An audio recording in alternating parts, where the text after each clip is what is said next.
আসুন আজ একজনের সাথে আপনাদের পরিচয় করিয়ে দেওয়া যাক। এই যে এই ভদ্রলোককে দেখছেন, এর নাম হলো নিমকি। ইনি এখন আমাকে খুঁজছেন কিন্তু দেখতে পাচ্ছেন না। চলে যেতে যাচ্ছিলেন, কিন্তু যেই আমি গলার একটু আওয়াজ দিয়েছি তো তখন উনি বুঝে গেছেন আমি উপরে আছি, তাই দৌড়ে এসে আমার কাছে উনি উঠে পড়লেন। এনার কাজ হচ্ছে, আমরা সবাই যদি খাটের মধ্যে শুয়ে থাকি তো উনি কেন নিচেই থাকবেন, উনিও খাটের মধ্যে থাকবেন।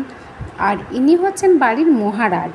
সবার কাছে নিজের ক্ষমতা দেখাতে না পারলেও ইনি আমার কাছে সেটা ঠিক দেখান। এই দেখুন, এবার এসে আমাকে, ওর কাজ হচ্ছে বিরক্ত করা, উত্তপ্ত করা।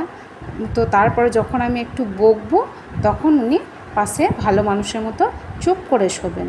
কিন্তু ভুল করেও একে ভালো মানুষ ভাববেন না, ইনি হচ্ছেন একটা বজ্জাতের গাছ। তো এখন ইনি আমাকে বিরক্ত করছেন। উনি ক্যামেরা দেখেছেন, তো দেখছেন যে ভালো করে আমার ফটোটা উঠছে নাকি একটু দেখি, ওই জন্য মুখটা নিয়ে সামনে আসছেন যাতে ওনাকে ভালো করে দেখা যায়। তো আপনারা সবাই যেন ভালো করে দেখবেন ওনাকে। উনি হচ্ছেন নিমকি।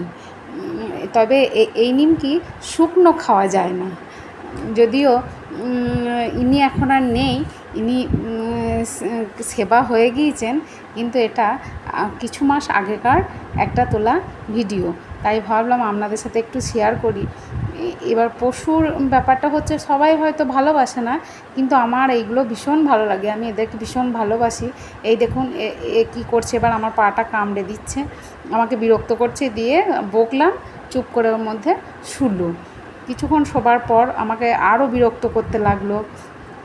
তো কিছুক্ষণ বিরক্ত করার পর যেই আমি ও তাড়িয়ে দিতে চাইলাম, তো ঘুরে এসে আবার আমার কাছেই শুলো। এনার বক্তব্য, ইনি নিচেই শোবেন না, আমাদের খাটেই শোবেন, যেহেতু আমরা খাটে শুই তাই উনি খাটেই শোবেন। আর এখানে ফ্যান চলে, তাই উনি গরমে শোবেন না, উনি এই ফ্যানের হাওয়ায় এই খাটের মধ্যে আরাম করে রিল্যাক্সে শোবেন। তো কিছুক্ষণ শুয়ে থাকার পর ভেবে দেখলো যে না, বেশিক্ষণ শোয়া হয়ে গেল, আমি আর শুতে পারছি না, তাই দেখুন এবার উঠে পড়লো, উঠে পড়বে, উঠে পড়ে আমাকে আরেকটু সামনে এসে বিরক্ত করবে। তো এইসব পশু হয়তো কিছু জন আছে যাদের হয়তো ভালো লাগে না, কিন্তু এইগুলো নিয়েই হচ্ছে আমার সময় কাটে।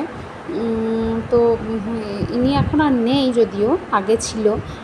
এখন তিনটে আমার বাউন্সার আছে, যার নাম হচ্ছে, একটা হচ্ছে কালুনি, আর একটার নাম হচ্ছে ট্যাবলেট, আর একটার নাম হচ্ছে কানখুরু।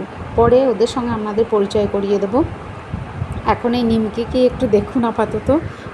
তো অনেকক্ষণ বিরক্ত করার পর এদিকে সামনে এসে আরেকবার দেখে নিল ক্যামেরাটা, আমি জোর করে একটু শোয়ানোর চেষ্টা করলাম, তো শুয়ে পড়লো।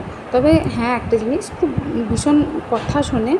আর পশুরা দেখবেন, যদি আপনি আপনার মনের ভাব তাদেরকে বোঝাতে পারেন, দেখবেন তারা খুব ভালো মতো বোঝে। আর আপনি যদি একটু ভালোবাসেন, তো তারা আপনি যার না ভালোবাসবেন তার থেকে 3 গুণেরও বেশি তারা ভালোবাসবে, যেটা মানুষ পারে না। তো অনেকক্ষণ বিরক্ত করলো, আর আজকে ও এই সুযোগটা আরও পেয়েছে। আজকে কেউ বাড়িতে ছিল না, তো দেখেছে আজকে কেউ বাড়িতে নেই, ওই জন্য এখানে চলে এসছে। আর প্রত্যেক দিন জানেন তো, সকাল হলেই ও উঠে চলে আসতো আমাদের উপরে, একদম 2 তলার উপরে উঠে চলে আসতো। আমরা ঘুম থেকে না উঠলে ও ডেকে ডেকে আমাদেরকে ঘুম থেকে খাটের নিচে দাঁড়িয়ে দাঁড়িয়ে ডাকতো, ডেকে ডেকে আমাদেরকে ঘুম থেকে তুলতো। তো